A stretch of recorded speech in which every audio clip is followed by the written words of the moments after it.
Keijo Jaanop oli viimane Jokkeri grupeeringu liige, kelle suhtes polnud kohus veel otsust teinud. Nimelt tema ainsana ei läinud prokuratuuriga kokkuleppele karistuse osas. Valeri Lammialale ja kaaslastele mõisteti juba mõni aeg tagasi erineva pikkusega vanglakaristused.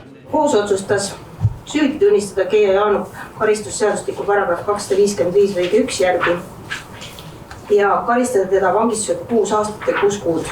Karistusseadustiku paragrahv 65 lõige 2 kohaselt suurendada käesoleva otsusega mõistetud karistust eelmises on Harju maakohtu 20. detsember 22 otsuse järgi mõistetud karistuse ära kandmata osa, see on 3 aastase vangistuse võrra, mõistes riik karistuseks 9 aastat ja 6 kuud vangistust.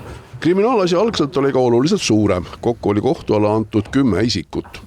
Tema oli siis kõige värskem liige selles kuritegelikku ühenduses, et kõik teised need liikmed olid juba märgatavalt varem selle ühenduse liikmed ja tema see tegutsemisperiood, Keijo Jaanopi tegutsemisperiood oli siis kõige lühem selles ühenduses.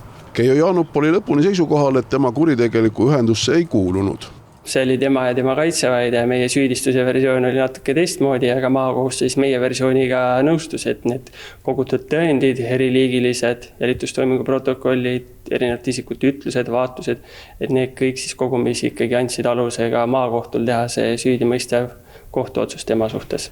Vahetult ennem kohtuotsuse ette lugemist esitas Jaanopi kaitse kohtule arutamiseks taotluse, mis oli otsusena tehtud juba Soome kohtusüsteemis, sest väga paljud selle grupeeringu liikmed olid ka naaberriigis kohtu all. Antud menetluses tehti taotlus kriminaalasja arutamise uuendamiseks. Üheks süüdistuse episoodiks oli ka Taivo Havami poolt siis väidetavalt Soomes pandud üks maksukuritegu, milles prokurör loobus süüdistusest ja kuna meie süüdistuses, mis puudutab Keijo Jaanopit, on see sees, siis leidsime, et see on oluline asjaolu, mida kohus peaks uurima, kohus seda ei teinud, apellatsioonis selle kindlasti esitame selle seisukoha. Nii et ikkagi jääte enda juurde, et ta ei olnud seotud organiseeritud kuritegevus? See on minu kliendi positsioon olnud, seda ma toetan ja kliendiga põgusalt rääkisime, et edasi me kaebame selle otsuse.